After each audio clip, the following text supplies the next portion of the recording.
So hello and welcome to another episode of A View from the Top. I'm Adrian Cropley. A View from the Top is a regular podcast from the Centre for Strategic Communication Excellence, where I get to interview some of the world's leading communication professionals as we explore their career journey. Today I'm socially distancing, well, at least physically distancing, with one of Asia Pacific's brightest senior communication professionals, Zora Artis. Now, I say senior, but I mean that in an experienced way, as I know Zora and I share the same age. What experience, though, as somebody that has had a background in consulting and certainly now consults as a strategist on brand, marketing, communication, and business alignment. She's also held the top jobs as a CEO at an agency and is by far one of the most active people I know with the International Association of Business Communicators, the IABC, having served on the international board, led or advised dozens of committees, and is currently the Region Director of Asia Pacific. Now, you would remember that last time I interviewed Deb Ganderton on our last episode, so I think we have a theme developing of past presidents of IABC Victoria, women who have successfully navigated their career to achieve CEO roles, and quite frankly, awesome communication professionals. So welcome, Zora, and thanks for your time. Congratulations, can I say, on your most recent award as Regional Leader of the Year with IABC. What a thrill. Oh, thank you. That was very exciting because receiving that award at the IABC Leadership Institute in Austin earlier this year was quite special because I received that after the Chapter Leader of the Year was announced, who was from Victoria, from Melbourne, which is CPM Georgia, and I was so excited to see the two of us recognised. It was very, very special. So thank you very much. And I'm really thrilled to be on this podcast with you today, Adrian. Thank you. I am so thrilled to have you. And it's funny, and I'll have an admission here. I was screaming and jumping up and down when I heard the announcement of Thea and then yourself, one after the other. And I'm like, I couldn't contain myself. In tears and raptures. So thanks for providing the energy. And this was all before our current time of lockdown, and so I'm hoping today that our recording will be quite good, even though we're using Zoom and audio, but so far so good. So I wanted to actually ask you, where did it all start for you? Because I don't want to just label you as a career communication professional. You've got a background in marketing, but is that where it started for you? Where did you actually start your career? I kicked off in the late 80s, would you believe? And, well, you would believe because we are. I would. Yes, I kicked off in the late 80s. I started my career in the tourism industry, so in marketing for the state tourism body in New South Wales. So it was then known as the New South Wales Tourist Commission, now it's Destination New South Wales. And my first role there was as a sales executive for the states of Victoria and Tasmania. So I was out on the road, knocking on doors, seeing travel agents, trying to encourage them to sell more intrastate and interstate tourism into New South Wales. And that was my key role for about 18 months. And after that time, I was fortunate enough to secure the state manager role. So that was my first management job. So when I was back in my uni days, I remember being asked, what do you want to do in the next 5 years?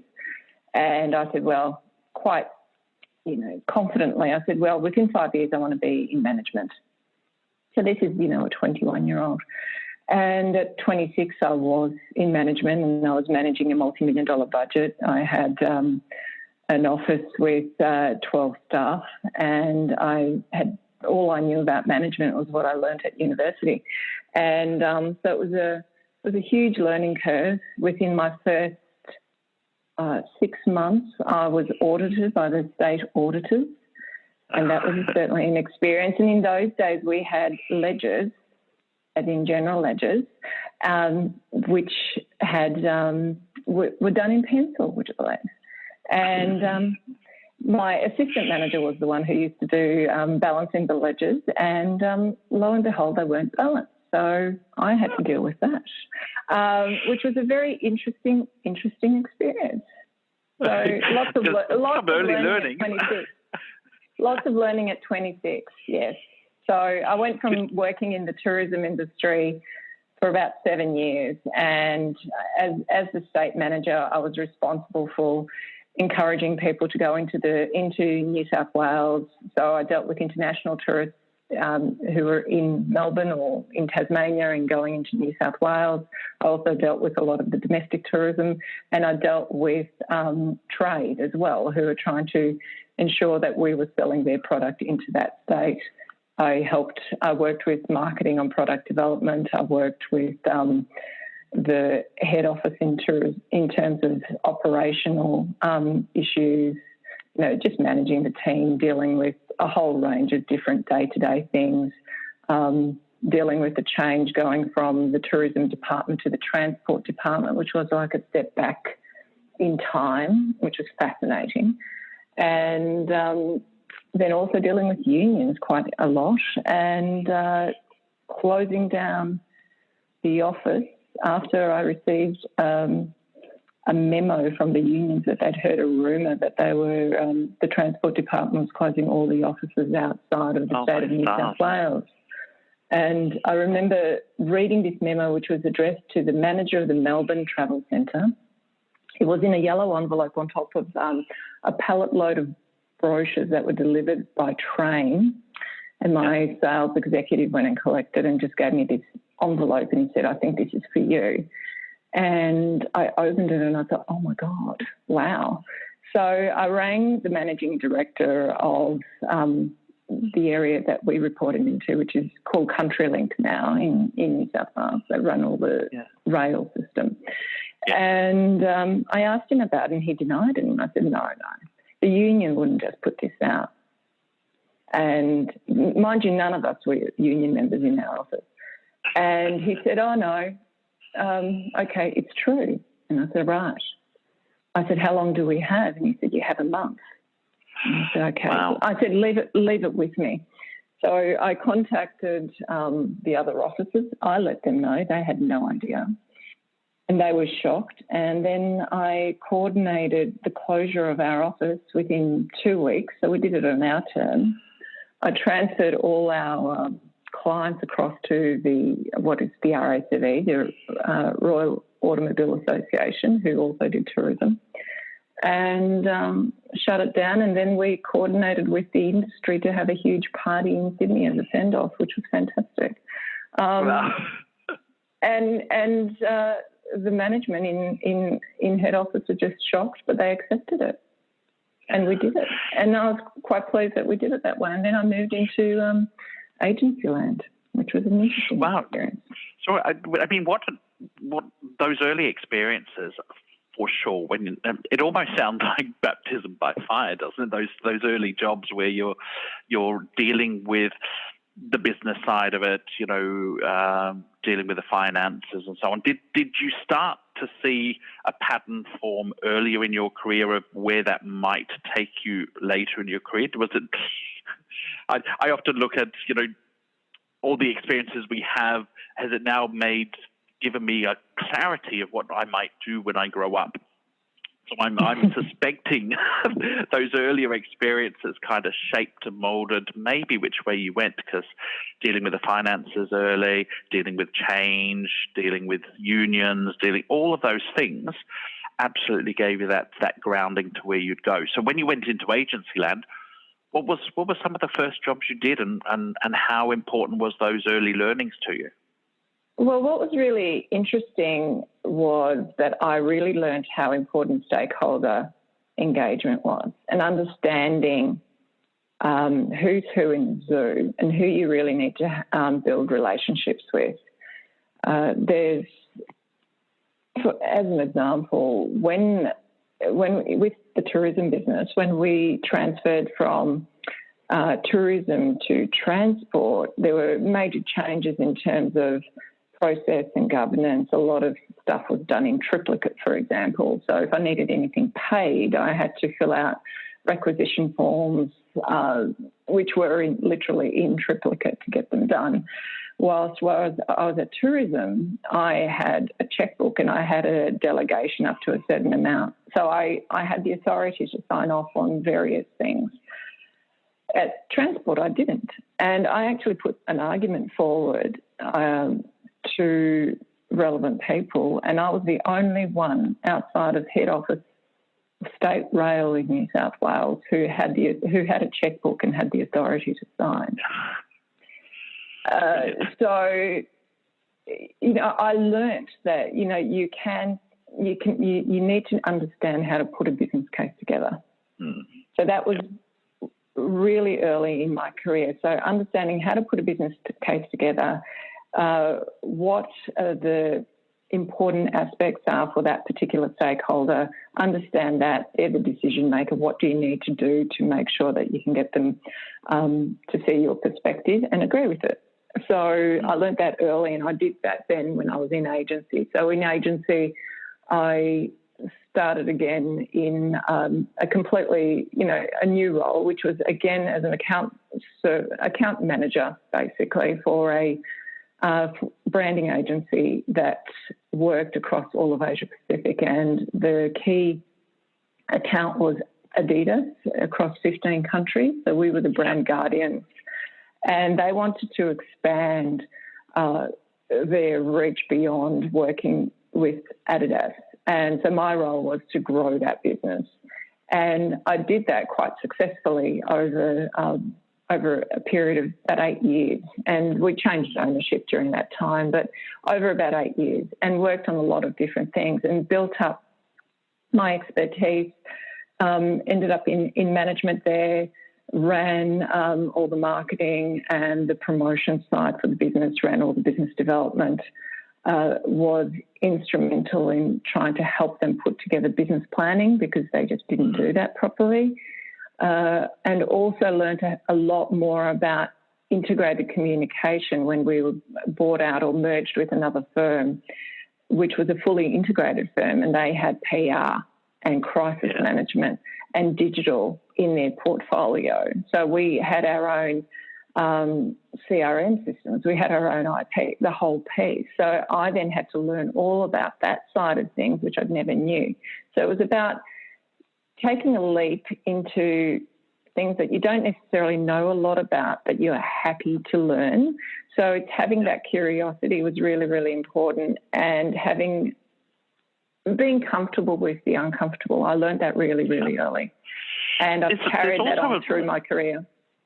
Yeah, sorry, Zora. There's also a lot of fear that communication professionals hold about stepping into the business acumen, the financials, and all of that. So there's a really good tip about stepping into it and stepping into the unknown. How would you advise people to kind of break through the fear of doing stuff that doesn't always seem to be purely as a communication or brand or marketing role? I look at what are their capabilities. So don't just necessarily think about have they done that job before, what have they learned in that job, and what are the skills that they've got out of that job, and what is their attitude, what is their propensity to learn, are they enthusiastic, are they prepared to give something a go, and if they might not succeed, are they ones who will learn from that failure? I don't necessarily, I'm comfortable with failure as long as you learn with it. I don't think failure should continually happen all the time, like the same type of mistake should happen. That's a problem. So I think people should look at opportunities and think, is that somewhere where I'd like to go? What am I going to be able to learn from that? Am I going to be able to learn from someone I respect? Should I step sideways? Should I, to get to where I want to go? I haven't necessarily always thought I want to be X, Y, Z by the time I'm whatever. I look at roles and think, that looks interesting. Perhaps there's something in that I can actually contribute. Is it something that's completely out of left field? Probably. Like over the years in various roles, I remember the first time I was, for example, dealing in a pure comms role, and not a comms role, but comms project. And I was working with a global insurance firm, AIA, and I was in the agency working for them, and they were just going through that process when, they were too big to fail. They were on the front cover of Time, AIA too big to fail. So it was the GFC. And we were dealing with the Australian part of the business. And Australia and the rest of Asia had already been through their financial crisis earlier. So we had rules put in place here with APRA about all sorts of things relating to finance and banking. So we were in a better position. So I remember talking with the head of marketing, who became a friend, it was then called AIG, about what should we do. We've got this crisis happening in the US where the world looks like it's going to fall apart, and they were part of the process. In Australia, they're the biggest insurer from a life insurance perspective, and TPD, all those sorts of things through the group market, through superannuation. And they said, what sort of messages should we go to market with? Because we've got people calling us, we're not quite sure. They were so deep in it, they couldn't necessarily see. So I worked on the messaging for them with one of my creative team, and I came up with a series of 4 key messages that were adjusted subject to which market that they were talking to. And I remember looking at it and talking to my creative and saying, I think this might be too simple. And he said, well, probably not. It needs to be simple. Yeah. And when we presented that back to them, they said, wow. And that works, because we basically addressed the elephant in the room. And I remember putting a little stuffed elephant toy on the boardroom table when we were about to present this to them. It was my eldest son's toy, and the head of marketing loved it so much she took the toy with her. I never got that toy back, but they loved it. And from that point on, we then worked with AIA on the rebrand from AIG Life to AIA across all of APAC. With their IPO, which was one of the biggest at the time throughout Asia, when they went across to the Hong Kong Stock Exchange. So AIA carved off all the Asian business from AIA to basically salvage that, because it wasn't hurting to the same degree that the rest of the world was. It's funny, as I listen to you, Zora, what conjures up in my mind is, and we often say, how do communication professionals get to top jobs, and it's having the business acumen. I look at you and I think of you being the business professional with amazing communication skills. And I don't know whether that's a right description that resonates with you, but you've taken on some very, very leading roles in organisations. I just want to tap into your CEO role when you led an agency. Did you see that as a natural progression, or it was, again, looking at something from the filter of, is this a job I could do and contribute to, and is this right for me at this time? Because it doesn't sound like this is something that I wanted to be a CEO one day. It sounded like something that was the right fit at the right time. It was. I was consulting for probably about 5 years at that time. I had left agency land and actually was determined not to work in agencies again. So I had been in agencies, I think it was about 14 years by that stage, working in a variety of different roles and heading up strategy by that stage. And left, did my own thing. As part of that process, I was working on business planning in the creative industry specifically, and was also mentoring. And I was mentoring the director of this particular agency. And I also did their business strategy, which was the first time that they actually had one. And they just sat on the strategy and they did nothing with it. And I remember thinking, why are you not doing anything with it? And so I posed the question. You know, they had sat on it for 6 months, and it was at a time when the creative agencies had just started to notice the change that was happening. So all of a sudden we had the commoditisation of design was happening. So all these, you could get cheap brands from, 99 Designs, freelancer.com, that were just a logo. They weren't a brand, it was just a logo. But there are some people who don't understand the difference, and they don't understand the value of good design. So it was a situation where you were looking at the business and you're thinking, this business isn't going to survive if it doesn't transform. So my plan was all about transforming them into more of a strategic business. And I said to them, why haven't you done this yet? And they said, because we're not sure how to do it. We don't know how to do the implementation. And so I said, well, you need to find someone. And they started looking at an accountant. And I said, well, you've got one director who's got a creative background, the other director who has no interest in creative but has got a sales background. Now you're going to just bring in an accountant with no understanding of the industry. I don't think that's going to work, not to implement this sort of stuff. You're not going to have the credibility that goes with it. So they said, well, why don't you think about it? And I said, no, I don't want to be in agencies. And they said, well, you can do it. We'd love you to do it. And they offered me the role as CEO with the option to buy into the business. So I took that on board. And within week one, I won our first new project into the business, which was fantastic from my side of things.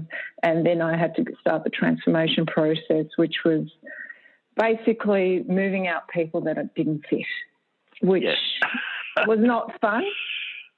And it was just before Christmas. So tough time to do that. So yes, I would say I do have that business brain first, and it's combined with the marketing and the communication side. So I did a degree, my undergrad degree was in tourism and economics, but it was a Bachelor of Business. And then when I was working in agency land before, and I was pregnant, I decided to do a Master of Marketing with a thesis.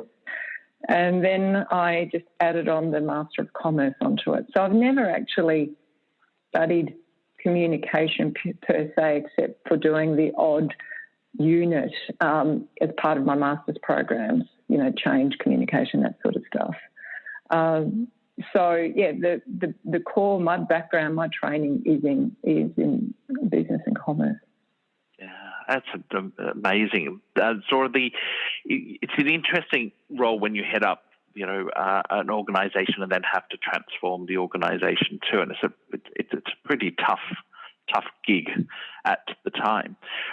Where would you see you would go to next? What if somebody was to give you the perfect offer on the table? What kind of role would it be? I think it would need to be something that it would need to be an executive head role and encompass the things that I love. So marketing, brand and communication, or it could be an executive head in strategy, in business transformation. So either of those sorts of roles would fit me quite well. I like what I've found of recent times in the last, 3 or 4 years, is the piece about alignment. So as a strategy person, as a consultant, or even working in agencies, you work on a project to a certain point, and then normally someone has to implement your work. And sometimes you see them not implement well. And so you get frustrated because you think, hold on, that piece of work was quite good. It's got all the elements that you need. You just need to implement it well. So a strategy is only as good as the implementation process. So there was a misalignment. So I ended up working with a colleague on researching that and to understand organisational alignment better. And I found that that's where there is an incredible opportunity, not just for leaders, but for communication professionals to actually get more involved and elevate themselves beyond the pure tactical work that they do, and to really show their value. And by showing their value, they will have that seat at the table and they don't have to keep talking about it to themselves, which is what we do all the time. Yeah, and I'm really pleased you said that, because that was one of my questions, was around what would be your top couple of tips for communication professionals to show their value in an organisation. I think it's really identifying what's important for the business and thinking about, okay, so here are some business opportunities, or here are some business problems. So how can I, or how can my team, from a communication perspective, bring that to life, or how can we make that better? So really always connect back to the business. Don't just think about it from a comms perspective. I like, and you'd agree with me, I like looking at areas that are outside the sector and outside the industry, seeing what's happening elsewhere, what can you bring to the table that's a bit different, what are the innovations that are going on around the world, and how can we adapt that, or how can we learn from that and do something a bit different for our business? How can we disrupt? Because if we don't disrupt, we're going to be disrupted anyway. So what can we bring to the table that's a bit different? Really show that value, because ultimately, you're the one that needs to drive that from a communication perspective. And we know that executives, whether they're at board or whether they're at executive level, communication is critical to their success, and how they engage with people is critical to their success. So as the trusted advisor, we're there to help them do that better. And basically, one of the things I've always said in agency land is, our job is to make the client look good. And for the client to look good, that means that they need to achieve the outcome, whatever that outcome is. So if you're within an organisation, you need to understand who your clients are. You need to make them look good. They'll remember that. Absolutely. And Zora, I'm going to leave it right there, because they are the best tips to leave today's episode on, and great sage advice. So thank you for joining me today. It's been great talking to you. You're very welcome. Thank you. Excellent. And thanks for the opportunity. Thanks, Zora, and thanks to everybody tuning in today on A View from the Top. I look forward to catching up with everybody in our next episode. Have a great day.